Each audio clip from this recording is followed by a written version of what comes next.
Hi student, today I will use this video to explain the syllabus for KSSM, which is different from KPSM.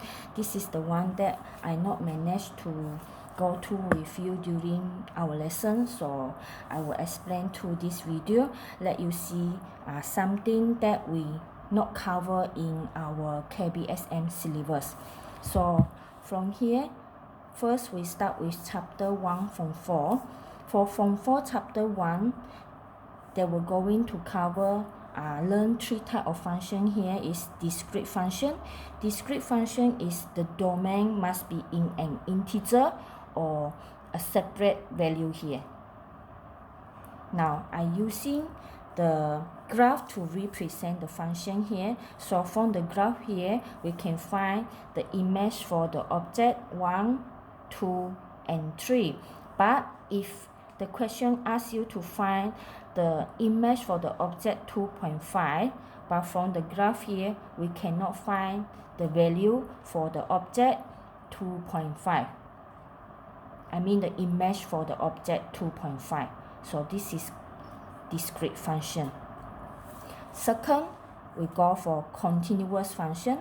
For continuous function, the domain given is in a range.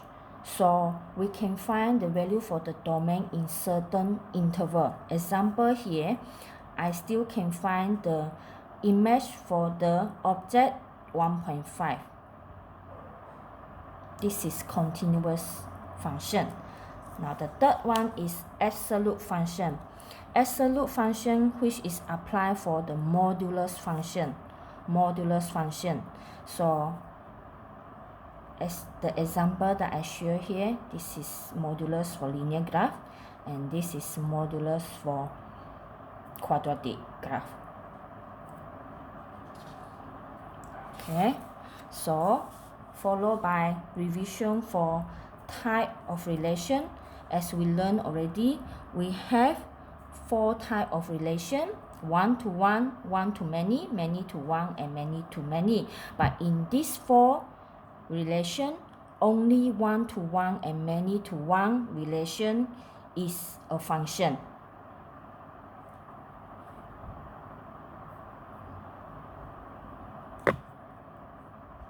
Why? Because one object only can have one image. So if I represent the relation by using graph, can you determine whether the given graph is a function, given relation is a function or not?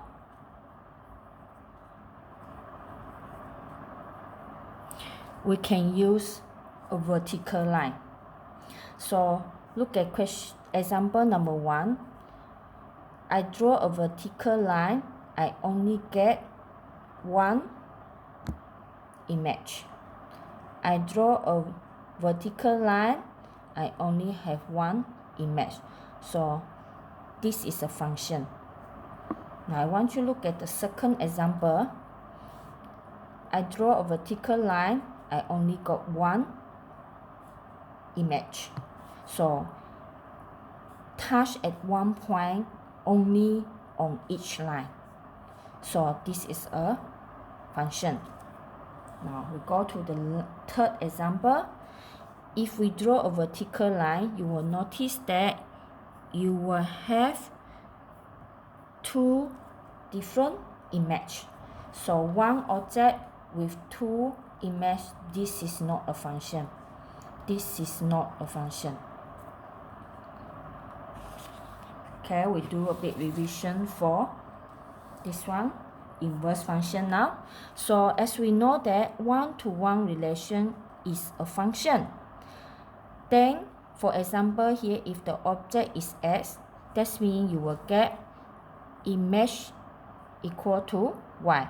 Now in the other way, if now I ask for inverse function, for inverse function, y for function is image, but for inverse function, y will become the object.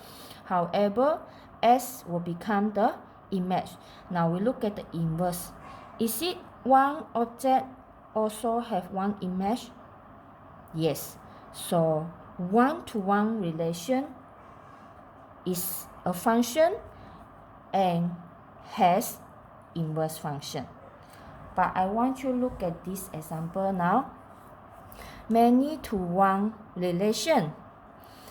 Many-to-one relation here, one object have one image. But if we look at inverse function now, is it one object have one image? No. One object have two images. So for many-to-one relation is a function but does not have inverse function. I hope you're clear with the concept here. Now, if I'm going to give you example here, two graph. So how I going to determine whether this function has inverse or not? We can use a horizontal line. So once you draw a horizontal line, you will notice that you will have two images. Okay, again, in inverse function, y will be the object. Y will be the object. But s will become the image. Two image. So GS does not have inverse function.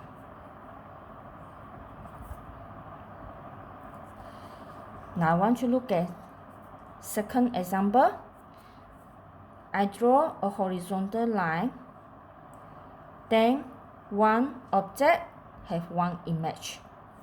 One object have one image. So for this function has inverse function. Okay, so we continue again. Now for inverse function, how you want to determine whether the given two functions are inverse of each other? We're going to use the concept composite FG equal to GF and also equal to S. So from here, I give you one example. Given Fs 2s plus 1 and GS equal to s minus 1 over 2. So I'm going to find for composite FG. So from my working here, I get FG equal to S. So then followed by find the composite for GF. So I also get S. So from here, I can make a conclusion that FG equal to GF and also equal to S. So we can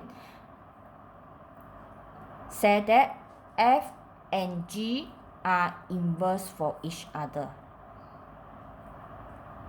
I hope you're clear with this concept. Okay, now we continue for the last one. I think we have tried this question. So F squared, F3, S4, and sometimes they may ask you find the composite of F something power n for x. So for example here, find given that Fs equal to 2s plus 1 and ask you to find F power n in the term of n. So what you need to do here is you have to find Fs continue followed by x squared, then last one followed by s cubed.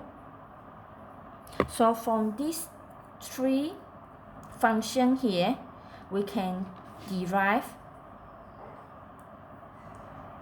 the function by using these three functions. Then you can notice that actually f here is referred to 2 power 1 plus 2 1 plus 1.